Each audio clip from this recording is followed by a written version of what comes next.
हाँ, एनसीईआरटी में ईवीएस पढ़ना है, यानी कि 22 चैप्टर है। एनसीईआरटी की मैथ्स पढ़नी है। आई थिंक 15 या 16 चैप्टर है, मुझे याद नहीं है एग्जैक्ट। 15 या 16 होगा, जो भी हो, 18 होगा, जो भी हो।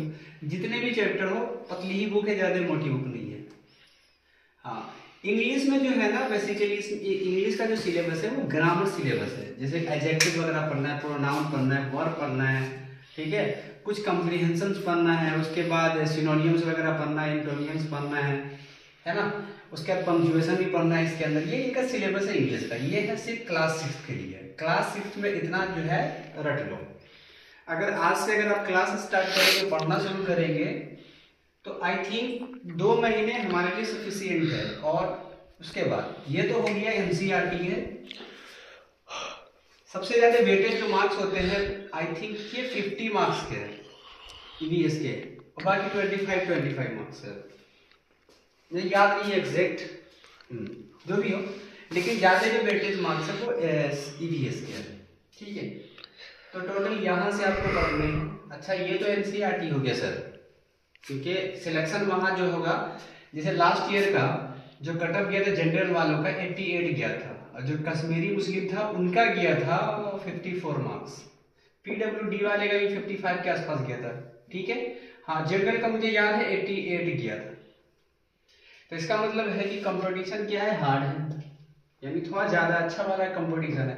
तो इट मीन्स ये है कि अच्छा वाला पढ़ना पड़ेगा ना।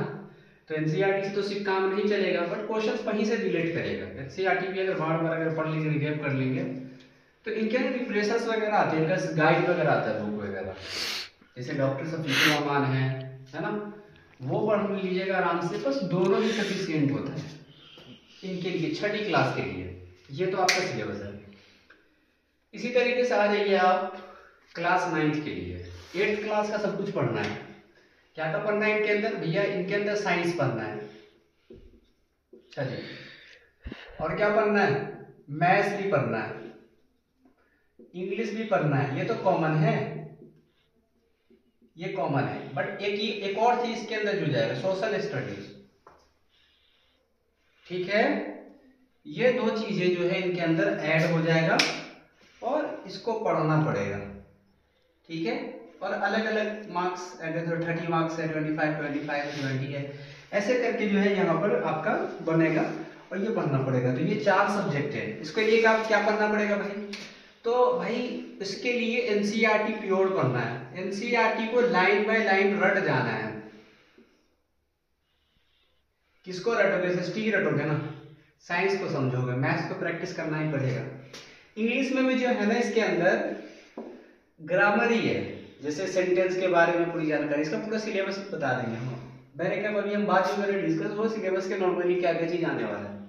एक ही चीज में हर चीज नहीं बताया जा सकता है, जरूरत के अकॉर्डिंग, ठीक है। तो ये इनका सिलेबस हो गया। अब आता है क्लास 11th के लिए।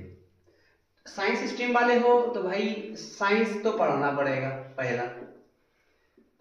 साइंस तो बिना मैथ्स का तो अधूरा है, तो मैथ्स पढ़ना ही पड़ेगा। इंग्लिश जी बिल्कुल पढ़ना पड़ेगा।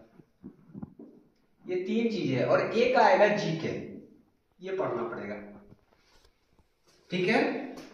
अब आ जाएगी डिप्लोमा के लिए, पॉलिटेक्निक के लिए।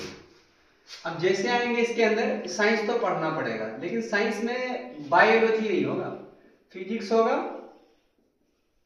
और केमिस्ट्री होगा, और मजे की बात यह है मैथ्स भी होगा, और उसके अंदर मजे की बात यह है कि इसके अंदर भी जीके होगा। ये सारी चीजें पढ़नी पड़ेगी 9th और 10th दोनों के लिए। तो ये मोटा मोटा सा सिलेबस है सब क्लासेस के लिए। 6th के लिए ये है, 9th के लिए ये है, और 11th के लिए ये है। और फिर देखिए मैं बता देता हूँ आपको, सबसे इम्पोर्टेंट बात ये है कि यहाँ जो जा रहे हो ये कॉम्पिटिटिव एग्जाम है। कॉम्पिटिटिव एग्जाम में जितने बच्चे बैठते हैं सबका सिलेक्शन नहीं होता है, उन्हीं बच्चों के सिलेक्शंस होते हैं जो बच्चा थोड़ा एक्स्ट्रा ऑर्डिनरी होता है। एक्स्ट्रा ऑर्डिनरी मीन्स आप खुद देखिए ना, 100 मार्क्स में से 88 लाया है, यानी कि 88 कटअप मीन्स सबसे लास्ट कटअप, यानी सबसे लास्ट वाला बच्चा का जो एडमिशन होगा 88 लाने वाले का। इसका मतलब है कोई बच्चा 98 भी लाया होगा, कुछ बच्चे 100 भी लाए होंगे, 100 में से 100, कुछ बच्चे 96 लाए होंगे, बट 88 से इवोव लाया होगा, यानी कि 12 नंबर ही कम लाया होगा। तो मतलब बहुत ही डेडिकेटेड बच्चे से रहे होंगे जनरल वालों के लिए। अच्छा, इसका मुझे याद नहीं है कट ऑफ। इसी तरीके से 9th के लिए भी, यानी कि अगर आपको सिलेक्शन चाहिए, चाहे वो 6th के लिए, चाहे वो 9th के लिए, चाहे वो 11th के लिए, चाहे वो पॉलिटेक्निक के लिए, 11th का तो 78 की अप्रॉक्स दिया था, तो इट मीन्स हम ये कह सकते हैं कि आपका सिलेक्शन जब भी होगा जब 85 अबव मार्क्स लाएंगे तब, या हम ये कह रहे हैं कि 90 प्लस। तो 90 प्लस लाने का मतलब है कि आपको जो मिस्टेक करने का चांसेस होगा, सिर्फ 10 मार्क्स ही मिस्टेक कर सकते हैं। 10 से जैसे ही 11 आएगा आपका सिलेक्शन का जो चांसेस होगा वो कम हो जाएगा। जैसे 30 क्लास के लिए 5-6 हजार बच्चे अगर सपोज में बैठता है, सीट कितने 45 जनरल के लिए, जनरल वाले की तरफ है ना, ठीक है। हाँ, एग्जैक्ट मुझे सीट का नहीं मालूम है, बहरे का मैं यही कहना चाहूँगा कि जब कॉम्पिटिटिव एग्जाम देने जाएंगे तो एक मिशन होनी चाहिए, एक टारगेट होनी चाहिए कि हमें हर हाल में एक सीट चाहिए। अगर एक सीट नहीं मिला तो फिर मजे नहीं है, क्योंकि जा कहाँ रहे हो आप एग्जाम देने, जामिया मिलिया इस्लामिया में। तो यानी कि बड़ा ख्वाब है, लोग को भी दिखाओ यहाँ हम जा रहे हैं जामिया में एग्जाम देने के लिए। और जाहिर सी बात है यार, इनके स्कूल्स वगैरह में अगर एडमिशन हो गया तो इट मीन्स ये है कि आपका कैरियर सेटलमेंट हो जाएगा वहाँ पर, यानी कि एक अच्छा एक रेपुटेड स्कूल है वो। और जब रिपोर्टेड स्कूल में अगर आपका एडमिशन होगा तो जाहिर सी बात है वहाँ से आपके जो कैरियर को सुधरने के जो चांसेस होंगे, एक अच्छा प्लेटफॉर्म मिल जाएगा। और जब आपका एक अच्छा प्लेटफॉर्म मिलेगा तो जाहिर सी बात है लाइफ में कुछ ना कुछ तो कर ही सकते हो, चाहे वो अलीगढ़ मुस्लिम यूनिवर्सिटी हो, चाहे वो जामिया मिलिया इस्लामिया हो। तो जब भी अगर आप सीरियस हैं, अगर अपने लाइफ को लेकर, अपने जीवन को लेकर सीरियस हैं, तो बिल्कुल ही तैयारी कर सकते हैं, चाहे वो ऑनलाइन प्लेटफॉर्म हो, चाहे वो ऑफलाइन प्लेटफॉर्म, तब जाके, ठीक है। वैसे भी मैं इस साल मैं जितना भी हो, 6th क्लास हो, चाहे वो 9th हो, चाहे वो 11th हो, चाहे वो 12th हो, मई जून तक पेपर होना है। इसका मतलब क्या हुआ कि हमारे पास जो टोटल महीने बच रहे हैं, टोटल 5 मंथ हमारे पास रह रहे हैं, कम से कम 5 महीने में अगर आप पढ़ो तो डेली मान लो मैं सारे सब्जेक्ट की एक वीडियो डालूंगा। हमारा जो टारगेट होगा ये सिर्फ 4 महीने में कंप्लीट करने का है, ओनली 4 महीने, बल्कि 3 महीने में हम टारगेट करेंगे, 3 मंथ। यानी कि हम जो सिलेबस है हमारा जो होगा, चाहे वो ईवीएस हो, चाहे वो मैथ्स हो, इंग्लिश हो 6ठी क्लास के लिए, या 9th के लिए साइंस हो, मैथ्स हो, इंग्लिश हो, या एसएसटी हो, चाहे क्लास 11th के लिए यानी साइंस हो, मैथ्स हो, इंग्लिश हो या जीके हो, ठीक है, पॉलिटेक्निक के लिए हो, इन सब का syllabus with in 3 month.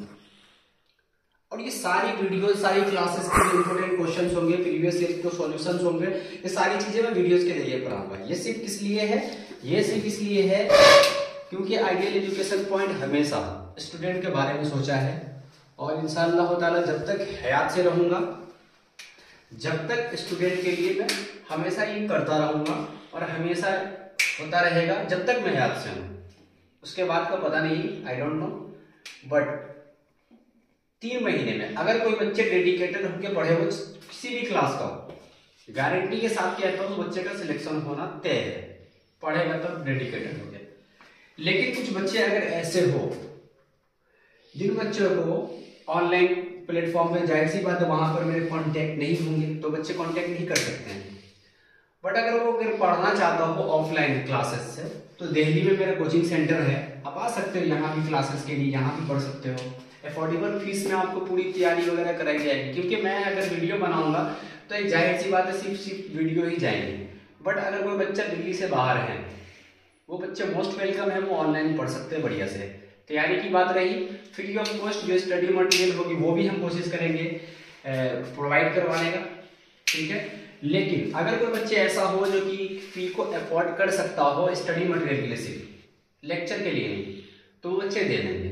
But otherwise किसी को कोई दिक्कत हो तो कोई दिक्कत की बात नहीं है, हमेशा तैयार है, क्योंकि हमारा मकसद ही सिर्फ रहा है पढ़ाने का और पढ़ाकर बच्चों को आगे भेजने का, चाहे वो फ्यूचर में डॉक्टर बने या इंजीनियर बने, कुछ भी बने। लेकिन डॉक्टर इंजीनियर बनने से पहले जरूरी ये है कि वो एक अच्छा इंसान जरूर बने, ये हमारा मिशन है। और अल्हम्दुलिल्लाह हमारे टीचरों ने भी हमें यही सिखाया है कि अगर आप पढ़ रहे हो तो पढ़ लिख के फिर आगे जाकर एक समाज की भलाई हो। क्योंकि पिछले कुछ सालों से, कुछ महीने से मैं कह सकता हूँ, मीन्स क्लासेस वगैरह मैं सही ढंग से नहीं ले पा रहा था किसी वजह से, ठीक है। लेकिन मैं यहाँ से आ गया हूँ इंशाअल्लाह ताला 2025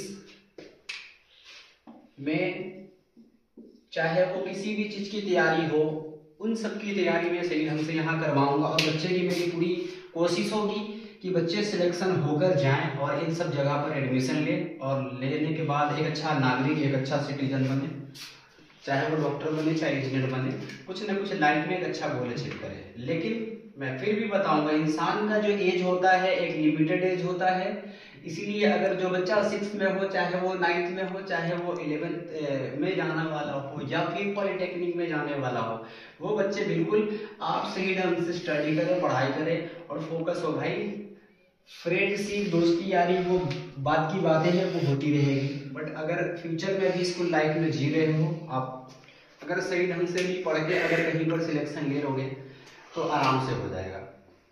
दूसरी बात, मैं कुछ दिनों से इसमें भी क्लासेस नहीं ले रहा था, क्योंकि मेरी मास्टर डिग्री कंप्लीट के चक्कर में मैं थोड़ी सी क्लासेस वगैरह इधर उधर में शेड्यूल में फंसा हुआ था। बट मेरा कंप्लीट हो गया है सब कुछ, अब मेरी तैयारी है। और मैं यही चाहता हूँ कि जो बच्चे हमसे जुड़े हुए थे, पहले भी मैंने पढ़ाया है, और मैं अब से लेकर जितने भी बच्चे होंगे कॉम्पिटिटिव एग्जाम के लिए हो या किसी भी फील्ड में जाना चाहता हो, बिल्कुल आए, बिल्कुल सजेस्ट करें आए। अगर जिन बच्चों को फी हो, अफोर्डेबल हो देने के लिए, पढ़ने के लिए, वो बच्चे भी कॉन्टेक्ट करें बिल्कुल आकर। लेकिन अगर कोई बच्चा ऐसा हो कि सर मैं कोचिंग क्लासेस तो लेना चाहता हूँ बट मेरे पास पैसे नहीं है, हमें एक आर्थिक तंगी जिसे कहते हैं, फाइनेंशियल दिक्कत है, प्रॉब्लम है, तो मोस्ट वेलकम उन बच्चों के लिए आइडियल एजुकेशन पॉइंट बिल्कुल उसको बुलाता है और फ्री ऑफ कॉस्ट में क्लासेस देगा, चाहे वो ऑफलाइन हो चाहे वो ऑनलाइन हो। अगर ऑफलाइन में भी बच्चा आएगा तो मैं फ्री ऑफ कॉस्ट उन बच्चों को क्लासेस दूंगा, क्योंकि आइडियल एजुकेशन पॉइंट सिर्फ और सिर्फ एक ही मिशन रहा है हमेशा और हमेशा रहेगा, जब तक मैं हयात से हूँ, जब तक हमारा आइडियल एजुकेशन पॉइंट चलेगा, और उम्मीद है कि हमारा हमेशा चलता ही रहेगा। तो उन बच्चों को सिर्फ और सिर्फ बेटर एजुकेशन प्रोवाइड करवाने की जिम्मेदारी हमारी है और हम देते रहेंगे, ठीक है। तो बस यही चीज़ मैं बता दिया हूँ कि 6ठी क्लास के लिए, चाहे वो 9th क्लास के लिए हो, चाहे वो 11th क्लास के लिए हो, चाहे वो पॉलिटेक्निक के लिए हो, ये सारे सिलेबस है। और कल से इनकी क्लासेस शुरू हो जाएगी। जैसे हर क्लासेस का लेक्चर स्टार्ट होगा, जैसे ईवीएस में क्या पढ़ना है टॉपिक वो मैं पढ़ाऊंगा, मैथ्स में क्या टॉपिक है वो पढ़ाऊंगा, पढ़ाने के बाद जो क्वेश्चंस होंगे। और मैं ये कहूँगा कि जो बच्चे अगर 6th क्लास का एंट्रेंस करना चाहता है तो एनसीईआरटी की बुक आती है ईवीएस, बिल्कुल मार्केट से खरीद ले, चाहे वो हिंदी मीडियम में हो चाहे वो इंग्लिश मीडियम में, एकदम पढ़ना शुरू कर दे। 22 चैप्टर्स है भाई। एनसीईआरटी की मैथ्स की बुक आती है, बिल्कुल आप ले लें। बुक का नाम होगा मैथ का जादू, गणित का जादू हिंदी में लिखा होगा, हाँ इंग्लिश में मैथमेटिक होगा। और इंग्लिश की बुक आती है, अगर आप चाहो तो टेक्स्ट बुक भी ले सकते हो, बट ये टेक्स्ट बुक से क्वेश्चंस नहीं आते, बट फिर भी लेना चाहते हो तो मेरी गोल्ड बुक आती है वो ले लेना। और इनके ग्रामर वगैरह की जो है ज्यादा ग्रामर नहीं है भाई, बिहार बोर्ड की बुक आती है जो कि जूनियर इंग्लिश ग्रामर है, वही ले लो, सफिशिएंट है इसके लिए, ठीक है। ये ग्रामर के लिए काफी है, प्रैक्टिस कर लेना, उसके बाद आराम से हो जाएगा। अच्छा, उसके बाद फिर अगर क्वेश्चन बैंक चाहिए तो क्वेश्चन बैंक के लिए क्या है, नेट का जमाना है, डाउनलोड कर लेना, कम से कम लास्ट 10 साल के क्वेश्चन पेपर डाउनलोड करना काफी है, उसको प्रैक्टिस कर लेना, ठीक है। उसके बाद भी अगर पढ़ने का मन हो तो भाई एक गाइड आती है, डॉक्टर शफीकुर रहमान की गाइड आती है, वो ले लेना आराम से, और फिर उनके क्वेश्चंस प्रैक्टिस कर लेना, काफी है। उसको बार बार प्रैक्टिस करना। अगर होता है कि कुछ बच्चे कैसे प्रैक्टिस करते हैं, मैं बताऊँ एक्सपीरियंस। एक गाइड खरीद के लिया था मार्केट से और बोलता है कि सर मैं ना तैयारी कर रहा हूँ। अच्छा गाइड तैयारी करो बेटा। सर मैं 6th क्लास में एडमिशन के लिए मैं तैयारी करवा रहा हूँ, जामिया मिल्लिया इस्लामिया में और अलीगढ़ दोनों के लिए। अच्छा बेटा ठीक है, गाइड से हो जाएगा। उनके एक बहम में डाल देता है, गाइड ले रहता है, वो बच्चा पीछे से आंसर देखता है, फॉरन टिक लगा लेता है, ठीक है। उसे लगता है कि मैंने सारा सॉल्व कर लिया, बट बाद में अगर वही चीज दोबारा पूछा जाए तो वो बच्चा नहीं कर पाता है। क्यों नहीं कर पाता है? क्योंकि वो गाइड के डायरेक्ट क्वेश्चंस को सॉल्व करते हैं और शुरू में जो कुछ लिखे हुए रहते हैं पॉइंट, उसको थोड़ा सा बस मिला देते हैं थोड़ा करके, बट नहीं, ऐसे नहीं। पहले हमें एनसीईआरटी के टेक्स्ट बुक को पढ़ना है और टेक्स्ट बुक पढ़ने के बाद गाइड के जो इंपोर्टेंट टॉपिक्स है उसको याद करना, फिर क्वेश्चंस को बिना देखे हुए सॉल्व करना है, ठीक है। और कितना सॉल्व हो रहा है वो, फिर बाद में जो गलत हो रहा है उसको सही करना है, ऐसे करके करना है। भाई एक बार में गलत होगा, 2 बार में होगा, 10 बार प्रैक्टिस कर लो गाइड के हर एक्सरसाइज को, आराम से क्लियर है, ठीक है। क्योंकि वहाँ पेपर आप देने जाएंगे, जहाँ बैठेंगे पेपर देने के लिए, वहाँ पर आपका टाइम जो होगा लिमिटेड टाइम होगा। बच्चे क्या करते हैं कि पूरे के पूरे दिन एक ही चैप्टर्स में लगा देते हैं, वो गलती नहीं होनी चाहिए, ये इंपॉर्टेंट है। बाकी मैं जितने भी क्लासेस लेता रहूंगा टॉपिक पर, बीच में बताता रहूंगा। तो आप लोग कल से बिल्कुल हमारे यूट्यूब चैनल पर ज्वाइन कर सकते हैं वहाँ पर, ठीक है। अभी नया नया चैनल बनाया है और वहाँ पर क्लासेस लेना शुरू कर सकते हैं। क्योंकि कुछ हमारे फ्रेंड सर्कल के, और मैं जाहिर सी बात हूँ कि मैं गांव से ही बिलोंग करता हूँ, मैं भी एक गांव से ही आया हुआ लड़का हूँ और यहाँ पढ़ाता हूँ और मैंने खुद अपनी पढ़ाई की है।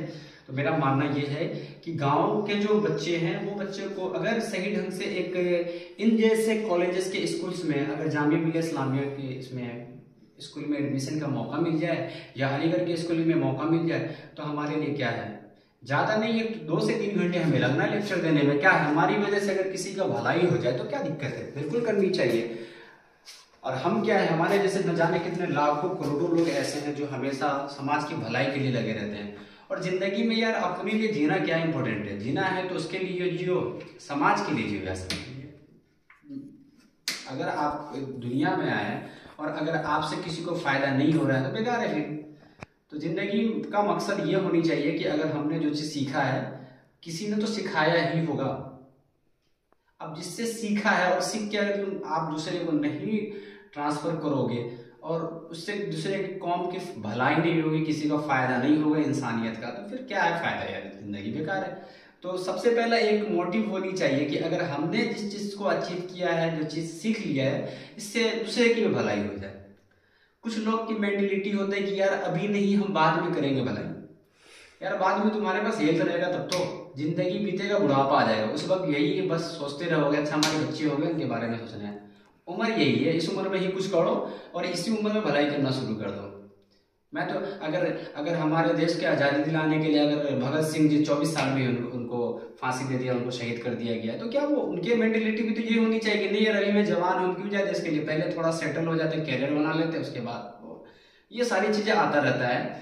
तो ये चीज़ दिमाग में नहीं आनी चाहिए। अगर आप 9th में पढ़ रहे हैं, 9th क्लास में, और अगर कोई बच्चा आपका जूनियर हो, 9th क्लास में अगर पढ़ रहे हैं और कोई जूनियर बच्चा आए 8वीं क्लास का या 7वीं क्लास का, पूछ ले कि भैया थोड़ा सा ना ये टॉपिक में मुझे डाउट है, मुझे बता दीजिए, या आपके पास 1 आवर या 2 आवर है अपने प्रीवियस क्लासेस के बच्चों को बताने के लिए, इसमें क्या फायदा है। एक तो सबसे पहली बात है, पुराने वाले बच्चे का एक अच्छा स्टैब्लिशमेंट होगा, उस बच्चे को का जो डाउट होगा वो क्लियर हो जाएगा, और पहली बात आपका भी वीकनेस पॉइंट जो होगा वो मजबूत हो जाएगा।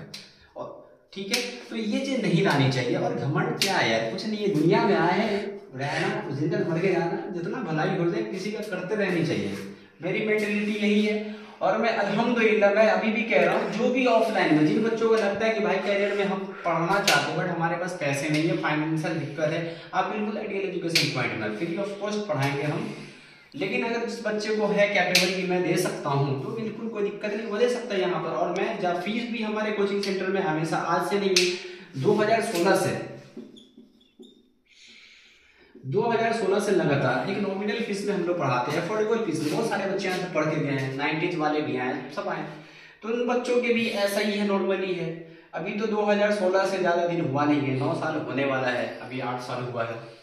तो 9 साल जब कंप्लीट होगा तभी तो बहुत ज़िंदगी बाकी है हमारी भी, तो उसके बाद ऐसे चलता रहेगा ज़िंदगी, यही मकसद है। बाकी कल से क्लासेस स्टार्ट हो जाएंगी, तो जितने भी बच्चे हैं जिनको क्लास लेनी है, वो 6ठी क्लास के लिए या 9th क्लास के लिए या 11th के लिए, वो बिल्कुल आ सकते हैं। अच्छा, इससे फायदा क्या होगा, कुछ बच्चे कहेंगे सर हमें तो अपने स्कूल में भी पेपर देना, तो वो कैसे होगा, जाहिर सी बात है यार, तुम अगर 6th क्लास में दे तो 50 का पूछेगा ना, तो इससे क्या होगा, यहाँ से भी पढ़ लोगे, मजबूत हो जाओगे, स्कूल का पेपर की भी तैयारी हो जाएगी। जिसका मतलब क्या होगा कि भाई हमने ना पेपर की भी तैयारी कर ली, फिर तुम्हारा पेपर का भी तैयारी होगा। बहुत बढ़िया भाई, 9th क्लास में सर मैं 8th में पढ़ रहा हूँ, बिल्कुल यार, पेपर भी तो देना है बोर्ड का, कहाँ से तैयारी करोगे, यहीं से फायदा। फर्स्ट टर्म का भी क्लियर हो गया, पेपर की भी तैयारी, और उसके बाद भाई तुम्हारा इंट्रेंस भी क्लियर होना है। 11th क्लास की एडमिशन के लिए भाई 10th क्लास बोर्ड का पेपर आने वाला, बोर्ड का भाई, बोर्ड की तैयारी हो जाएगी तुम्हारी। बस फर्क क्या होगा, इसमें टिक मार्क्स होते हैं, ठीक है, MCQs, बट इनके अंदर बोर्ड के पेपर में रिटेन है, यहाँ से पढ़ के जाओ, जब फ्लो चार्ट बना के दबा के वहां पेपर लिखो, आराम से घर में प्रैक्टिस करो 2 घंटे 3 घंटे, ऐसे ही पॉलिटेक्निक का भाई, पॉलिटेक्निक का फिर फायदा क्या है, ऐसी बोर्ड की भाई नाइन्थ बोर्ड का भी पढ़ना पड़ेगा, यानी कि भूल गए नाइन्थ का उसको ही पढ़ना है। अच्छा नाइन्थ के ना अगर आपने सही से नाइन्थ पढ़ा होगा 10th में हो तो जाहिर सी बात है नाइन्थ का बहुत जल्दी याद आ जाएगा नाइन्थ के, तो कोई दिक्कत की बात नहीं है। ठीक है, बस